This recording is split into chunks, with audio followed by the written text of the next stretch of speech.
ሰላም ጤና ይስጥልን ውድ የቻናላችን ተከታታዮች የፕሮግራማችን ቤተሰቦች፣ ይህ አብዲራዋቲው ነው። ፕሮግራማችንን ላይክ በማድረግ እንድትጀምሩ። ላይክ ስታደርጉ የዚህም ፕሮግራም ተደራሽነት ተደማጭነት በእጅጉ ከፍ ስለሚያደርግ ላይካችሁ ይጠቅመናል።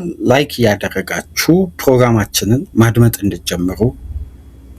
አዲስ ከሆናችሁ ቻናላችንን ዛሬ ለከፈታችሁ፣ ዛሬ ማድመጥ ለጀመራችሁ ሰብስክራይብ በማድረግ የደወል ምልክቷን በመጫን ለቻናላችን ቤተሰብ እንድትሆኑ ሰብስክራይብ እያደረጋችሁ ቻናላችንን እንድትቀላቀሉ በአክብሮት እየጋበዝን ይህንን ፕሮግራም ከሀገር ውጭ በባህር ማዶም ታደምጡ ቻናላችንን በሱፐር ስቲከር፣ ሱፐር ቻት፣ ሱፐር ታንክስ ድጋፍ እንድታደርጉ በአክብሮት እየጋበዝን ሁለተኛ ክፍል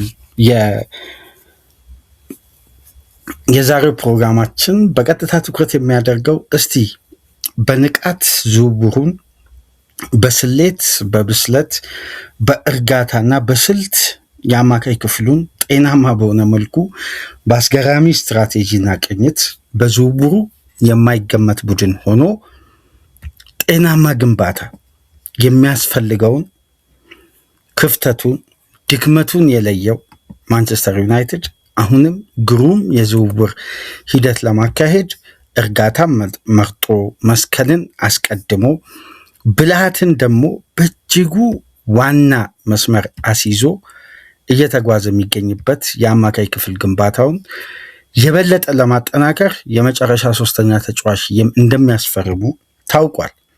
ግን ሶስተኛው አማካይ ማን ሊሆን ይችላል? አሁን እንደሚወጡ መረጃዎች እንደሚወጡ ዘገባዎች ከሆነ ይሄ መረጃ ወደ እናንተ አፕዴት እስከሚሆን ድረስ ይሄ መረጃ እስከምታደምጡ ድረስ ያለውን ተጨባጭ መረጃ በዚህ ፕሮግራም የምናነሳን የሚሆነው ማንቸስተር ዩናይትድ የአማካይ ክፍሉን ግንባታ አላጠናቀቀም።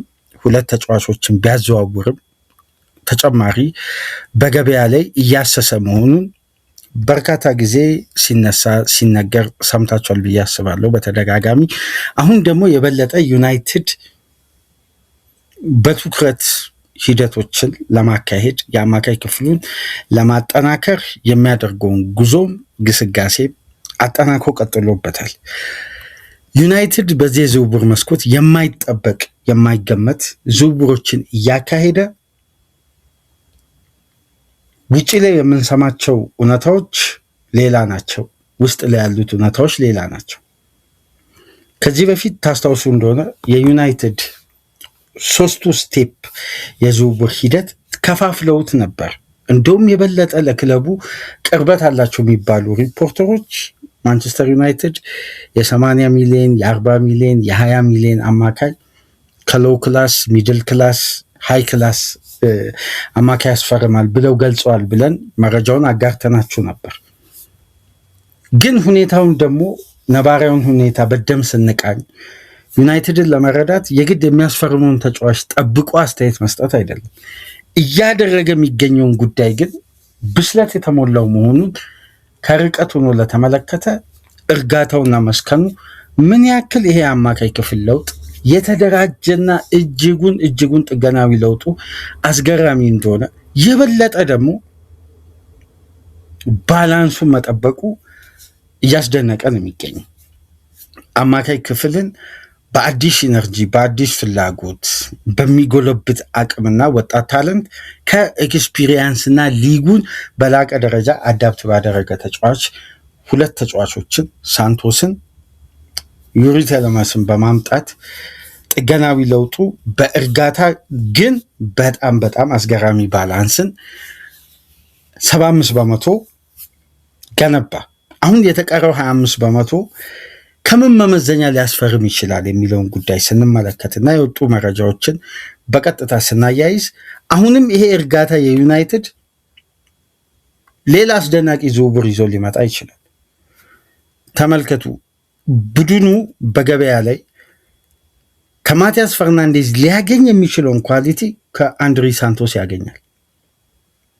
ስለዚህ ለምን 85 ሚሊዮን ፓውንድ ስፔንድ ያደርጋል? ለምን ኤክስፔንሲቭ የሆነ ክፍያ እዛ ተጫዋች ላይ ስፔንድ ያደርጋል። የበለጠ የቡድኑን ግንባታ ግን በኤክስፒሪየንስ በብሬን የሚጫወት ተጫዋችን ማምጣት ደግሞ ጥገናዊ ለውጡን የበለጠ የላቀ ያደርገዋል። ኤክስፒሪየንስን ከአዲስ ፍላጎት ኢነርጂ ከሚጎለብት ብቃት ጋር። ስለዚህ በአንድ ድንጋይ ነው ዩናይትድ ሁለት ማሸነፍ የቻለው። ማቲያስ ፈርናንዴዝ ቢመጣ ሁለቱ ተጫዋቾች የሚሰጡትን ኢፌክቲቭ የሆነ የዩናይትድን ባላንስ አይሰጥም። ግልጽ ነው። ይሄ ምንም እዚህ ጋር የተለየ የሚነሳ ነጥብ የለውም። የበለጠ ግን የአሁኑ ደግሞ ቀጣዩ ፕላን ሌላ መልክ አለው፣ ሌላ ስትራቴጂ አለው። አንድ የስካይ ስፖርትን ዘገባ ስመለከት ነበር። እነዚህን አማካዮችን እስቲ በስክሪናችን ላይ ተመልከቷቸው። በቀጣይ ዩናይትድ እንደ ስካይ ስፖርት ዘገባ ከሆነ ካርሎስ ባሌባን እና አሌክስ ስኮትን ታርጌት አድርጓል ይላል። ግን በራደር ውስጥ ያሉ ቀሪ ተጫዋቾች 6 ናቸው ይላል። ባሌባና አሌክስ ስኮት ፍሮንት ራነር አይደሉም፣ ግን በትኩረት ክለቡ የተመለከታቸው ነው ይልና በቀጥታ የፋብሪዚዮንና የሰሞኑን የአትሌቲክስን ሪፖርት በተጨማሪም ከወደ ጣሊያን የሚወጣው በአጠቃላይ የተጨበጡ መረጃዎች ደግሞ እንደሚሉት ከሆነ ከ3 ቀናት 4 ቀናት ቀደም ብሎ የሰራነውን ፕሮግራም ወደኋላ ተመልከቱ። ኮሪያ ዴል ስፖርት እና ጋዜጣ ዴል ስፖርት የኔ ነው ባሉት መረጃ መሰረት ማንቸስተር ዩናይትድ ዳይሬክት አፕሮች ጀምረዋል ብለን ቀደም ብለን መረጃውን ሰርተንላችሁ ነበር።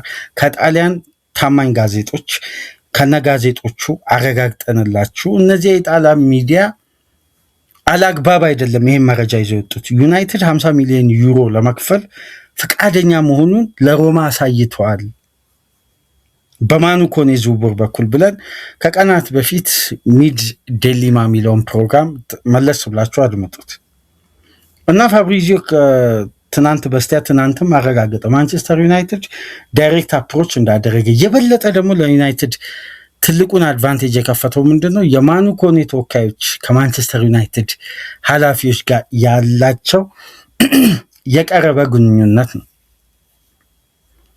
ስለዚህ ማንቸስተር ዩናይትድ ባሌባና ስኮትን ብቻ ሳይሆን የበለጠ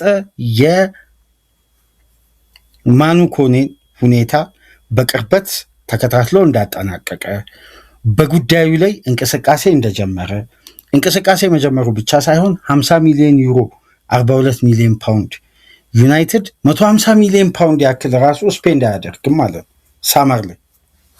ግን የአማካይ ክፍሉ አቨሬጅ በሆነ እድሜ በስታንዳርድ ጥገናዊ ለውጡን እንደ ቡድን እንደ ሼፕ እንደሚያደርገው እየተመለከትን ነው የምንገኘውና የማኑ ኮኔ ፍላጎት 100% ተረጋግጧል። መረጋገጡ ብቻ ሳይሆን ዩናይትድ እዚህ ተጫዋች ላይ ያለው ጠንካራ ፍላጎት በራደር ውስጥ ከያዛቸው የአማካይ ክፍል ተጫዋቾች ውስጥ ግንባር ቀደም ተደርጎ መወሰዱን ተረጋግጧል። ሌላኛው ተጫዋች ኤድዋርዶ ካቫሚንጋን። ማንቸስተር ዩናይትድ በእርግጥ ካቫሚንጋን መፈለግ የጀመረው ዛሬ አይደለም። እንደምታውቁት በየሳመር የዝውውር መስኮቱ የማንቸስተር ዩናይትድ እና የካቫሚንጋ ስም ይያያዛል። በተለይ አውሬሊዮ ቹዋሚኒ እዛው ለመቆየት ኮንትራት ለማደስ መስማማቱን ተከትሎ የዩናይትድ ሀሳብ ወደ ካቫሚንጋ ተቀይሯል የሚሉ መረጃዎች ከዳሪዮ ስፖርት ሲወጣ ከዳሪዮ ስፖርት የካታሎኒያ ነው። ዳሪዮ አስ ይህን ጉዳይ ሲዘግብ ተመልክተናል። ማርካም በተመሳሳይ አሁን ሁለቱ ፈረንሳውያንን ዩናይትዶች በቅርበት እየተከታተሉ ኮኔ ላይ ቢዲንግ ዋር አለ። ቢዲንግ ዋሩ ለሮማ አይደለም ለተጫዋቹ ነው። እንደ ጣሊያን ዘጋቢዎች ከሆነ ትናንት ምሽት እንደወጣው እንደ ጆአሉካ ዲማሪዚዮ የስካይ ኢታሊያ ዘጋቢ እንደሚለው ከሆነ ዩናይትድ ተጫዋቹ ላይ ያለው ፍላጎት በጣም ጠንካራ ነው። በጣም ፍላጎቱን አጠናክሮ ተጫዋቹ ላይ ገፍቶ ሄዷል። ግን ቢዲንግ ዋር ዩናይትድ ያለበት ገበያ ላይ ብዙ ተሳትፎ ማድረግ አይፈልግም በዚህ ሳምር። ለምን? በብልሃት ለቡድኑ የሚያስፈልገውን ተጫዋች እንጂ ዩናይትድ ያለውን ስታንዳርድ ስም ብራንድ አይደለም የሚገነባው ቡድን የሚያስፈልገውን ክፍተት ነው አሁን እየሞሉ የሚገኙ። ከየትኛውም የዝውውር መስኮት የበለጠ የዩናይትድ ጤናማ ዝውውር መስኮት ይመስለኛል ይሄ። ምክንያቱም ትላልቅ ጨረታዎች ላይ ተጋላጭ የሆኑ ነገ ላይ ሪስክ ያላቸውን ዝውውሮች ሳይሆኑ በስሌትና በእርጋታ እየተመራ በጣም ግሩም የዝውውር ሂደት ነው እያደረገ የሚገኝ። ስለዚህ አሁን የማኑ ኮኔ ጉዳይ ላይ 50 ሚሊዮን ዩሮን ትሪግ የማድረግ ችግር የለበትም። ዩናይትድ ግን በተጫዋቹ በኩል ባለው ጥቅማጥቅም ሌሎች ክለቦች የሚያቀርቡትን አይነት ክፍያ ለተጫዋቹ የሚቀርበው አይነት ቦነስና ጉርሻን አያይዘው የኮንትራቱን ጊዜ በምን አይነት መልኩ ዩናይትድ ደሞዙን ለመክፈል እንዳሰበ እንግዲህ እስካሁን ድረስ ግልጽ ባይሆንም ግን የተጫራሽ ክለቦች ኦፈር በጣም የተጫዋቹን ውሳኔ ሁለት መልክ ሊያስይዘው ይችላል። ይሄ ሊወዛገብ ይችላል። ምክንያቱም ተጫዋቹ ከዩናይትድ ጋር ዳይሬክት ኮንታክቶችን አድርጓል። ተጫዋቹ በኩል ያሉ ተወካዮች ከዩናይትድ ጋር በጣም የቀረበ ግንኙነት አላቸው። እነዚህ ሁኔታዎች ዝውውሩን የተቀላጠፈ ሊያደርጉ ይችላሉ ነው ሁሉም የሚያምኑ። ግን ሌሎች ተጫራሽ ክለቦች ለተጫዋቹ የሚያቀርቡት ጥቅማጥቅም ከተጫዋቹ ፐርፎርማንስ በላይ ኦቨር ጥቅማጥቅሞች በዝተዋል የሚባሉ ሩመርሶች እየወጡ ነው የሚለው ጂያንሉካ ዲማርዚዮ። ይሄ ደግሞ ምናልባት የዝውውሩን ሂደት ዩናይትድ በፈለገው መልኩ እንዳይሄድ ሊያዘገየው፣ ሊያሰለች ወይም ይሄ ሂደቱን ሊያረዝመው ስለሚችል ዩናይትድ ቀጣይ የስራ ቀናት ላይ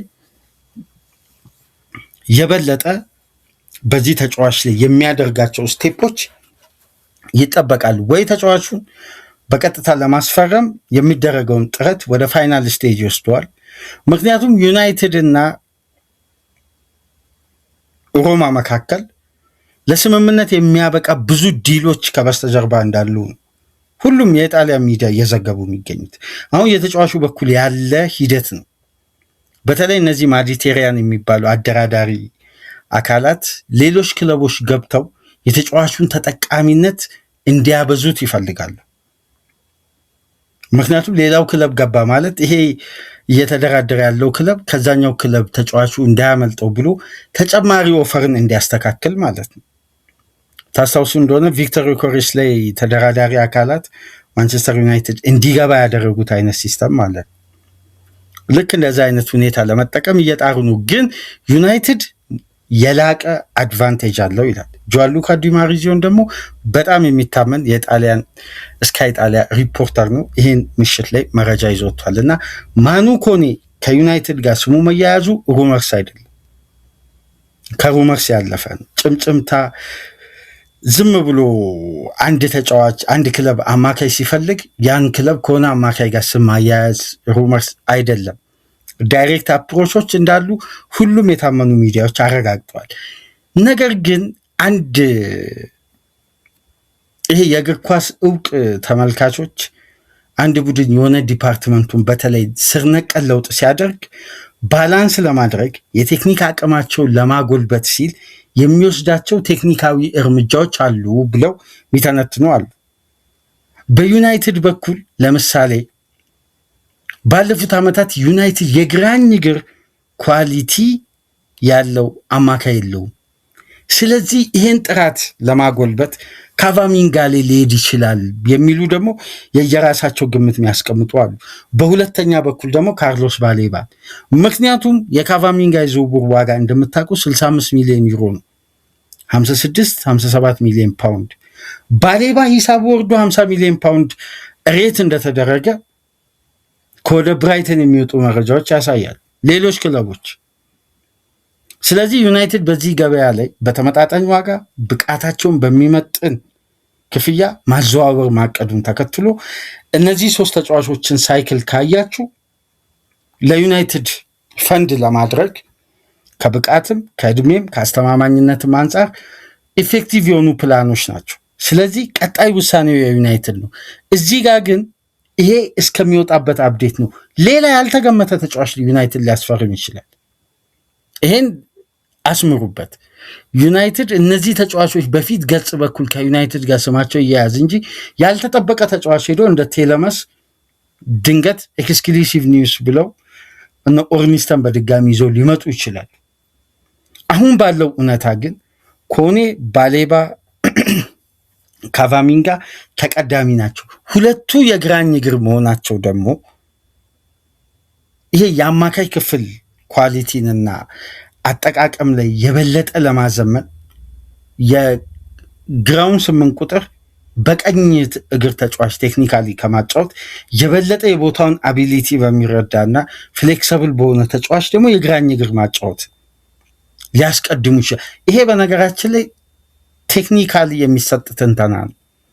አንድ ቡድን ስር ነቀል ለውጥ ሲያደርግ የሚያመጣው ከፍተኛ የአማካይ ክፍል ዳይናሚክስን ለመጨመር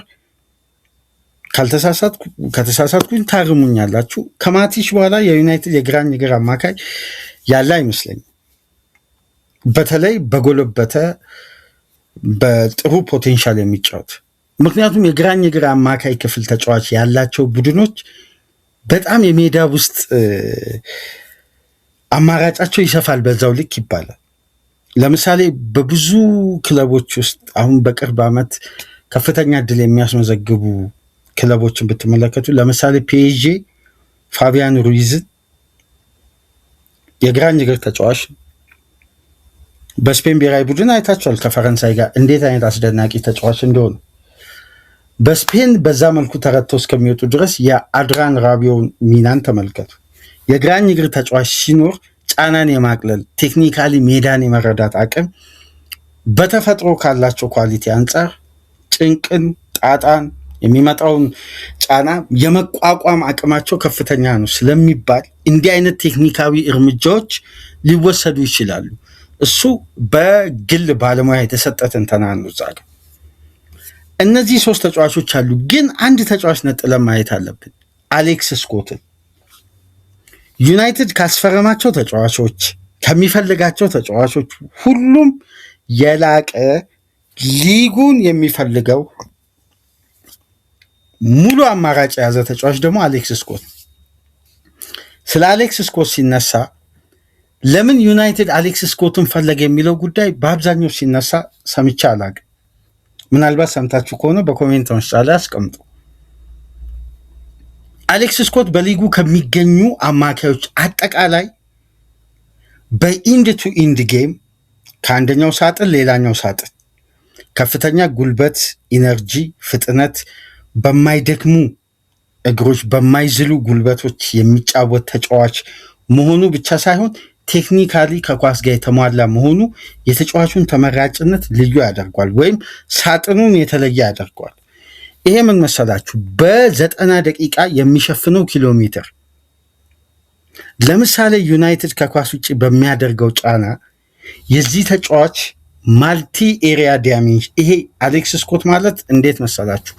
የካንቴ አይነት ግን ቴክኒካሊ በጣም ፈጣን ይሆነ ኤሪያ ሪከቨሪው በጣም በላቀ ደረጃ። አንዳንዴ የሆነ የኦፕታን የዩቲዩብ ማትሪክስን ካያችሁ አላቅም፣ በአንድ ወቅት የአሌክስ ስኮት ስካውቲንግ ሪፖርት እዛ ላይ ወጥቶ ነበር እና ከኤሌት አንደርሰን ከነ ደክላን ራይስ ኤሪያ ከቨሩ በጣም ግራፉ በጣም ከፍ ብሎ ይሄ ተጫዋች በተለይ ተጋጣሚ በሚዳከምበት በሚወርድበት ሰዓት የሚያደርጋቸው ሩጫዎች ሁሉ ለሱ ቡድን አዲስ ኢነርጂ፣ አዲስ መንፈስ ይጨምራል። ቡድኑ ላይ ለማጥቃት አዲስ ፍላጎት፣ መራብን ያመጣል ይላል ማጥቃት ላይ። የዚህ ተጫዋች ደግሞ የሜዳ ውስጥ ድካም አልባ እንቅስቃሴ ይሄ ከተክለ ሰውነት ጋር የተያያዘ ሳይሆን ቴክኒካሊ ከኳስ ጋር ነው። በጣም በሚገርም ሁኔታ በፕሪሚየር ሊጉ ከአማካይ ክፍል ተጫዋቾች በ90 ደቂቃ አስተማማኝ ቦልኬር ያለው ተጫዋች አሌክስ ስኮት። ተመልከቱ ኢነርጂውን። በጣም ፊዚካሊቲ ላይ መሰረት ያደረገ አይደለም፣ ቴክኒካሊ። ይሄ ተጫዋች የተፈለገበት ምክንያት ከባሌባም ከካቫሚንጋም ከማኑ ኮኔም ከሌሎች አማካዮች ሁሉ ስካውቲንጉ ይለያል፣ አማራጩ ይለያል። የበለጠ ምንድነው ክለቡ የዚህን ተጫዋች ኢነርጂ 90 ደቂቃ የመጠቀም የሚያካልላቸው የሜዳ ክፍል ከኳስ ጋር ያለው ቆይታ ደግሞ ቴክኒካሊ ሻርፕ መሆኑ የበለጠ ደግሞ እድሜው በእነዚህ እስኪሎች በዩናይትድ ደረጃ በቀድሞ አማካይ በሚሰለጥን አሰልጣኝ ምን ያክል ሊጎለብት ይችላል የሚለው በዩናይትድ ቤት ለማይክል ካሪክ እጅጉን ተስፋ ሰጪ ሁኔታ የተመለከተው እዚህ ተጫዋች ላይ። አሁን ጉዳዩን አስፉት። የነዛ 3 ተጫዋቾች ፍላጎት ጥገናዊ ለውጡን ለማጠናቀቅ ነው። በራዳር ውስጥ አሉ። እነዚህን ተጫዋቾች በትኩረት ዩናይትድ ይፈልጋል። አለቀ። አሌክስ ስኮት ግን ይለያል።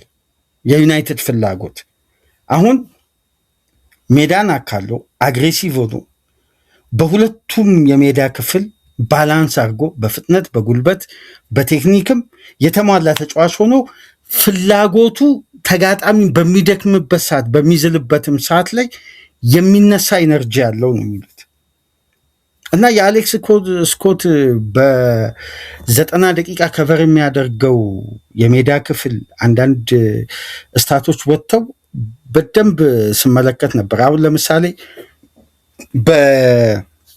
በዩናይትድ የአሁኑ አማካዮችን ተመልከቱ። ከ1000 ደቂቃ በላይ በተጫወቱ ተጫዋቾች አሁን ኮቢ ሜኑ 11.9 ኪሎ ሜትር በየጨዋታው በአማካይ ከቨር ያደርጋል። ሳንቶስ 11.5 ኪሎ ሜትሮችን ከቨር ሲያደርግ ብሩኖ ፈርናንዴዝ 11.3 ኪሎ ሜትር፣ ዩሪ ቴለማስ 11.1 ኪሎ ሜትር ከቨር ያደርጋል በ90 ደቂቃ። ልብ በሉ እዚህ ጋር አሌክስ ስኮት ግን 12.6 ነው ከቨር የሚያደርገው። አሁን የአሌክስ ስኮትን ሁኔታ በተለየ አንድ ካታጎሪ ውስጥ ማስቀመጥ የፈለግኩ ለዚህ ይሄ ተጫዋች አይደክምም። አለመድከሙ ብቻ አይደለም፣ አያቋርጥም። ይሄን ሩጫ ከጨዋታ ጨዋታ ማለት ነው። የበለጠ ደግሞ ቅድም የነገርኳችሁን ፖሴሽን ማሸነፍና ቦልኬሩ አሁን ባለበት እድሜ ካገኘበት ደቂቃ አንጻር አሁን ፖሴሽን በማሸነፍ የዱዌል ጥንካሬው ምናምን ኤሊየት አንደርሰን ነው የሚቀመጠው። ግን ከ21 ዓመትና ከዛ በታች በሆኑ አማካዮች በ5ቱ ትላልቅ ሊግ አንደኛ ነው አሌክስ ስኮት። ይሄ ተጫዋች ምናልባት በዩናይትድ ራዳር ውስጥ ባያዝ ነበር ሊገርመን የሚችለው። መያዙ አይገርመን። ለምን ዩናይትድ እንዲህ አይነት የአማካይ ክፍል በባህሪው ይፈልጋል የቡድኑ እንቅስቃሴ። ስለዚህ የበለጠ የብሩኖ ፈርናንዴዝን ጫና ሩጫዎችን ይሄ ከሳምንት ሳምንት አይደለም። አሁን ሚድዊክ ጨዋታ አለ፣ ድካም ይኖራል። ከእድሜ ጋር ተያይዘው የሚመጡ ጉዳዮች አሉ፣ ጉዳቶችም ሊፈጠሩ ይችላሉ። የበለጠ ይሄን ኢነርጂ ዩናይትድ ኮንሲስታንሲ በሆነ መንገድ ለማስቀጠል ደፍሮ ስኮት ላይ በርንማውዝ የሚጠይቀውን ዋጋ ሊከፍል ይችላል። ዩናይትድን በስኮት ዝውውር ውጭ ማድረግ አይቻልም። ግን ከቶፕ 5 ክለቦች አሌክስ ስኮትን ያገኘ ቡድን የአማካይ ክፍሉን ኢነርጂ በከፍተኛ ሁኔታ እንዳደሰ ተደርጎ ሊቆጠር ይችላል። የዚህ ተጫዋች የማይዝል የማይነጥፍ በጣም አስገራሚ ስታቶች አሉ። አንዳንድ እውነታዎች እንደውም ፋይናል ሰርድ ተጋጣሚ በሃይ ፕረስ ተጭኖ በርንማውዝ በሃይ ተርኖቨር ግቦችን ያስቆጠረባቸው ቻንሶችን ክሬት ባደረገባቸው ሙቭመንት ውስጥ የዛ የሃይ ፕረስ አስጀማሪ ወይም የመጨረሻው ግለሰብ እሱ ነው። ይሄ ማለት ኳሷን ፕረስ የሚያደርገው ወይም የኳሱን ባለቤት በቀጥታ ቻርጅ የሚያደርገው ተጫዋች እሱ ነው። ከዛን የመጨረሻውን ፋይናል ቦልም ውጤት ላይ በቀጥታ የሚሳተፈው ተጫዋች ነው። አንዳንድ ታክቲካል ሁኔታዎችን ከተመለከትን ታስታውሱ እንደሆነ አርሴናል በበርንማውዝ 2-1 በሜዳው ሲሸነፍ አሌክስ ስኮት የጨዋታው ኮከብ ነበር። ታስታውሱ እንደሆነ ማርኮ ሴኔሲ በዛ ጨዋታ የፕሪሚየር ሊጉን ሪከርድ ከተሳሳትኩኝ ታርሙኛላችሁ 26 መሰለኝ ላይን ብሬኪንግ ፓስ በተከላካይ ያደረገ ብቸኛ ተጫዋች ሆነ። ከ26ቱ ላይን ብሬኪንግ ፓስ 18ቱን የተቀበለው አሌክስ ስኮት ነው ሚድ ሰርድ ላይ። እነዛ ሁሉ ፋስት ትራንዚሽኖች የነበሩትና ለአርሴናል አመቺ ያልሆነ በርንማውዝ አጫወት ውስጥ የስኮት ሚና ለተጫዋቹን በአብዛኛው ክለቦች እይታ ውስጥ እንዲገባ ያደረገው ያ ጨዋታ ነው። ታስታውሱ እንደሆነ የመጨረሻውን ሃይ ፕረስ የጋብሪኤል ፖሴሽን ተበላሽቶ ፖሴሽኑን ያሸነፈው ስኮት ነው። ስኮትና ኢቫኒልሰን 1-1 ተቀባብሎ ነው ስኮት ያስቆጠረው ካስታውሳችሁ። የጋብሪኤልን ፖዚሽን ያሸነፈው እሱ ነው። ሃይ ፕረሱም ማለት ነው። አሁን የነገርኳችሁ ሃይ ፕሬሸር ተጋጣሚ ፋይናል ሰርድ ላይ በማድረግ ያሸነፈውን ፖሴሽን ደግሞ ራሱ አስቆጠረ። ይሄ አቢሊቲው ነው። አሁን ይሄ በታክቲክ ውስጥ ያለ የተጫዋቹ እምቅ አቅምን የመለመሉት። ስለዚህ ይሄን ተጫዋች አርሴናል ባይፈልገው፣ ሊቨርፑል ባይፈልገው፣ ማንቸስተር ባይፈልገው ነበር የሚገርመው የስኮት ኳሊቲ። እስቲ አድማጮች ብዙ ከማውራታችን በፊት ዝውውሩ ሊፈጸም ላይፈጸም ይችላል። ይሄ ተጫዋች ግን ስላለው አቅም በሌላ ፕሮግራም እንወያያለን። ዩናይትድ ግን የአሌክስ ስኮትን ሁኔታ የሚመለከተው በእነዚህ ተጫዋቾች ራደር ውስጥ አድርጎ አይደለም፣ ነጥሎ ነው የሚያዩ። ዩናይትድ ግን አሁን በገበያ ላይ ካለው ሁኔታ አንጻር በግሌ እንደሚያደርገው እደሳትና እንደሚያደርገው ጥገናዊ ለውጥ ስመለከት የአሌክስ ስኮትን ኢነርጂ የሚያስፈልገው ይመስለኛል። ምንም እንኳን አንድሬ ሳንቶስ ወደዚህ ክህሎት የመምጣት አቅሙ ከፍተኛ ቢሆንም ስኮት የሚሰጣቸው ደግሞ የተለየ የሜዳ ውስጥ እንቅስቃሴዎች አሉ። በተለይ ብሩኖ ፈርናንዴዝን የቡድኑ ቁልፍ አድርጎ እንደሚጠቀም የዩናይትድ የማጥቃት ሂደት ነፃ ለማውጣት የስኮት አይነት አማካይ ያስፈልጋል። ይህን ለመተግበር በእርግጥ ሌሎች አማካዮች ስኮት ውስጥ የምናየው አይነት ኢነርጂ ምናምን ልናጣ እንችላለን እንጂ የማይተናነሱ ተጫዋቾች ናቸው። ግን ይህን ተጫዋች ዩናይትድ ደፍሮና ወስኖ ካስፈረመ ዩናይትድ የመጨረሻ ተጠቃሚ ቡድን ነው የሚሆነው። ግን ዋጋው ከባድ ነው። 80 ሚሊዮን ፓውንድ ነው በርንማውዝ የሚለው። ማንቸስተር ዩናይትድ ደግሞ ያወጣለት ዋጋ 60 ሚሊዮን ፓውንድም አይደርስም። እስከና አዶንሱ 65 ምናምን በአንድ ወቅት ሲወራ የነበረው። ግን የአማካይ ክፍሉ የልብ ምት ለማድረግ ታሪክ ማሰቡን ባለፈው ሳምንት ቶክ ስፖርት ላይ አሌክስ ኩክ ሲያብራራ ነበር በአንድ ፖድካስት ላይ እና እስቲ ይህንንም ጉዳይ የምንመለከት ይሆናል። ለማንኛውም የዩናይትድ ራደር ውስጥ ያሉ 4-5 ተጫዋቾች እነዚህ ይመስላሉ። አሁን የወጣው ዴቨሎፕድ ስቶሪ ይሄ ነው። ከተመቻችሁ ይህም መረጃ ስካይ ስፖርት ላይ ገብታችሁ በላቀ ደረጃ የተተነተነውን በቪዲዮም በዋና ፔጁም ገብታችሁ መመልከት ትችላላችሁ። የበለጠ እነ ፋብሪዚዮ ከቀናት በፊት ገልጸውታል። ዩናይትድ በርካታ አማራጮች አሉት። አሁንም እዚህ ጋር ማስመር ያለብን እነዚህ ከላይ የወጡ ናቸው። ዩናይትድ ሌላ ያልተጠበቀ አማካይ ሊያስፈርም ይችላል፣ ልክ እንደ ዩሪ ቴለማስ። ግን አሁን ባለው የዝውውር መረጃ ከሆነ ባሌባ፣ አሌክስ ስኮት ከእንግሊዝ፣ ማኑ ኮኔ ከጣሊያን፣ ኤድዋርዶ ካቫሚንጋ ከስፔን የዩናይትድ ትኩረቶች ቀጣይ የመጨረሻው የአማካይ ክፍል ፈራሚ ይሆናሉ ተብለው የተገመቱ የአማካይ ክፍል ተጫዋቾች ናቸው። በሌላ በኩል ደግሞ አንዳንድ ሩመርሶች እየወጡ ነው ከወደ ቶትናም በኩል። ቶትናም እና ሮሜሮ ለመለያየት መወሰናቸው ተሰምቷል። ሰሞኑን በዚህ ጉዳይም ፋብሪዚዮ ሮማኖ ሲያብራራ ሰምታችኋል ብዬ አስባለሁ። ቶትናም ይሄን የዓለም ዋንጫ ፍጻሜ አርጀንቲናን ትናንት ምሽት በዛ ታሪካዊ ተጫዋች በዛ ምትሃተኛ የፊት መስመር ተጫዋች ሊዮኔል ሜሲ ታግዘው ወደ ፍጻሜ እንግሊዝን 2-1 አሸንፈው ሲሻገሩ ሮሜሮ የዋለው መስመር የጀርባ አጥንት ሆኖ ቡድኑ ለፍጻሜ አብቅቷል። ከቶትናም ጋር የተጫዋች ለመለያየት መወሰኑን ክለቡም ተጫዋቹም ለመለያየት አሁን ጊዜው እንደሆነ መግለጻቸውን ተከትሎ ይሄን ተጫዋች ለማስፈረም በሚደረገው ፉክክር ውስጥ ዩናይትድ አለ የሚሉ ዘጋቢዎች አሉ። በሩመርስ ደረጃ ዩናይትድ አሁን ቀጣዩ ኢላማ ምንም እንኳን አማካይ ቢሆንም የተከላካይ ክፍሉ ማጠናከሩ የማይቀር ነው። የበለጠ ደግሞ ኦፖርቹኒስቲክ ዲል ካለ፣ እድለኝነት የሚጠይቅ የዝውውር ሂደት ካለ፣ ይሄ ማለት የግራ ፉልባኩን ሁኔታ ዩናይትድ ትቶት ሳይሆን የግራ ፉልባክ ተጫዋች ማስፈረሙ አይቀርም። ነገር ግን ሴንተር ባክ በገበያው ላይ ጥሩ አማራጭ ካለ ግን ዩናይትድ ሊያስፈርም ይችላል። ይሄ የበለጠ ዩናይትድ አማራጩን ገበያ ላይ የሚያገኝ ከሆነ የሚያደርገው የዝውውር ሂደት ነው። የግድ አስገዳጅ የሆነ ሴንተር ባክ ያስፈርማል የሚል መረጃ ባይኖርም ግን ከሮሜሮ ጋር የዩናይትድ ስም ተያይዞ መነሳቱን አሁንም ቀጥሎበታል። ይሄ ምናልባት አዲስ መረጃ የተመለከትነው ዩናይትድ እውነትም እዚህ ተጫዋች ላይ ጠንካራ ፍላጎት ካለው ሪያክት ማድረጉ አይቀርም። ግን ከዚህ በፊት ዩናይትድ የበለጠ ይፈልገው እንደነበር ብዙ መረጃዎች ላይ እንሰማ ነበር ሮሜሮ።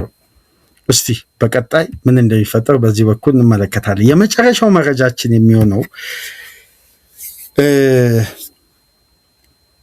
ሳማቪልን ለማስፈረም ዩናይትድ የማርኮስ ራሽፎርድ መውጣት እየተጠባበቀ እንደሆነም ትናንትና ጄሚን ጃክሰን የዘጋርዲያኑ ዘጋቢ መረጃ ይዞ ወጥቷል።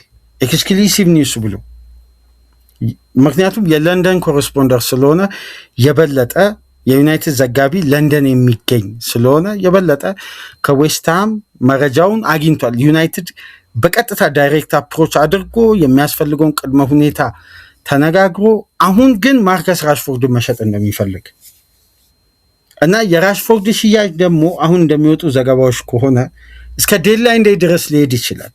ያው ፈላጊ ክለቦች እስከሚመጡ ድረስ ቶትናም ኢንተረስት አሳይቷል፣ ቪላም አሳይቷል። ግን ሁሉም ክለቦች ደሞዙን ለመክፈል በጣም ስለሚከብዳቸው ፍላጎታቸውን ያንጸባርቃሉ። ራሽፎርድ ደግሞ እንደምታውቁት ቢሸጥ ነው ዩናይትድ የሚያዋጣ። አሁንም ውሰት ከወጣ ለዩናይትድ ሌላ ኪሳራ። ለምን ዩናይትድ 50%ቱን ደሞዝ ከቨር የሚያደርግ ከሆነ ከዌጅ ቢሉ ላይ አሁን የሚያሻሽለው የክፍያ ስርዓት የለም። አሁን 320,000 ፓውንድ 26,000 ፓውንድ ከደሞዙ ላይ አንስቶ ዩናይትድ በ150,000 ፓውንድ በ150,000 ፓውንድ ሌሎች ተጫዋቾችን በደሞዝ ስኬሉ ላይ በተጣራ መልኩ ማስመዝገብ ይችላል። ስኳድ ኮስት ሬሽዮ ስጋት ውስጥ አይገባም። ፋይናንሻሊም ሳስቴይነብል ይሆናል። የተጫዋቾችንም አገልግሎት በአስተማማኝ ሁኔታ ያገኛል። ስለዚህ የሳማቪልን ጉዳይ ዩናይትድ በደንብ በቁጥጥር ውስጥ አድርጓል። ግን ማርከስ ራሽፎርድ መውጣት አለበት። ይህን ዘጋርዲያን ይዞ ወጥቷል። የመጨረሻው መረጃ ይሄን ይመስላል። በዩናይትድ ኢንሳይደር የወጡ ባለፉት 48 ሰዓታት መረጃዎች ይህን ይመስላሉ። ከተመቻችሁ ላይክ አድርጉ። አዲስ ከሆናችሁ ሰብስክራይብ አድርጉ። ከሀገር ውጭ የምታደምጡ ለቻናላችን ድጋፍ አድርጉ።